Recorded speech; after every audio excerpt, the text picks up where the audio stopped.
Maithili express की शानदार प्रस्तुति। हमारा जैसन जदी में तुम्हारा दाबा पकड़ के रह जाए खुशी रिकॉर्डिंग स्टूडियो बलुआहा। चर चर जेना करे छो जो बनम चर चर जेना करे छो जो बनम सुतै छी घरे साई सुतवा गानमा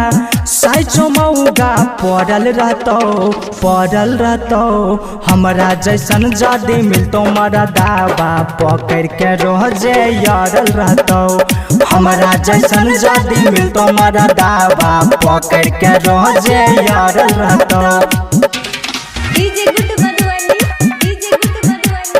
पकड़ के रह जायल रहतो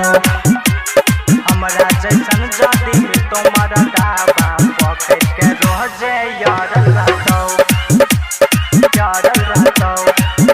मिक्स बाय अमन अक्के। साइचो मौगा के ना मिलतो माजा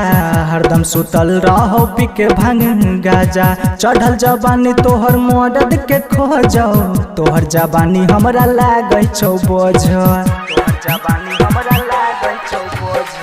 साइचो मौगा के ना मिलतो माजा हरदम सुतल रहो पिके भांग गाजा चढ़ल जवानी तोहर मदद के खोजो तोहर जवानी हमरा लागै छौ बोझ सेक्सी बटनिया तोहर पलंगे पहरे लाजो ना लागो साई सुतै छो पहरे आगे न सटे हमें पड़ल रहता हमरा जैसन जदी मिलतो मारा दाबा पकड़ के रह जायल रहता हमरा जैसन जदी मिलतो मारा दाबा पकड़ के रह जायल रहता डीजे गुड मधुबनी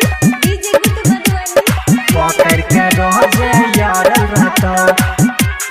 हमरा जैसन जदी मिलतो मारा दाबा पकड़ के रह जायल रहता खुशी रिकॉर्डिंग स्टूडियो बलुआहा। मन के ललसा न है तो गे पूरा सोचल सपना रह जैतो अधूरा अपन जवानी के कड़ा पहलू टइबे कहिया ले हमरा तू अपन चिखइबे मन के ललसा न है तो गे पूरा सोचल सपना रह जैतो अधूरा अपन जवानी के कड़ा पहलू टइबे कहिया ले हमरा तू अपन चिखइबे अमन यकी अमर जीत प्रेमी झाड़ दे तो देह के तोड़ा नरजी नजर में तोड़ा गरल रहता